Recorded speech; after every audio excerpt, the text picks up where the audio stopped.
কাঁঠাল, খুব মিষ্টি কাঁঠাল। হ্যাঁ, বেশি বড় হয় না কিন্তু অনেক মিষ্টি। হ্যাঁ, তারপরে এই যে কাঁঠালের বিচি। হ্যাঁ, বিচি দেখেন কি সুন্দর করে শুকায় রাখছি। এটাও তো টেস্টি, রান্না করে খাবেন, পোড়ায় খাবেন, যেটা খুশি সেটা। তারপরে দেখেন আমার গাছের আম, হাড়ি ভাঙ্গা আম, আমলপলি আম, তারপর ন্যাংরা আম, এই তো। হ্যাঁ, আর আমার এই যে বন্ধু চুলা, এটা আমি দাঁড়ায় দাঁড়ায় গ্যাসের চুলার মতো রান্না করি।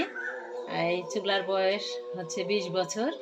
হ্যাঁ, তো আপনারা সবাই এরকমভাবে বন্ধু চুলা বানায় দেখবেন, গ্যাসের চুলার মতো রান্না করা যায়। কিন্তু একটাই সমস্যা, যে শক্ত খড়ি দিয়ে রান্না করতে হবে। হ্যাঁ, নরম খড়ি দিয়ে পাতা টাতা এগুলা দিয়ে গ্রামে যে আমরা জাল দিয়ে এটা করা যায় না, শক্ত খড়ি দিয়ে রান্না করে। তো যাই হোক, আমি গ্যাসের চুলার মতো এখানে দাঁড়ায় দাঁড়ায় রান্না করি। তারপরে এই তো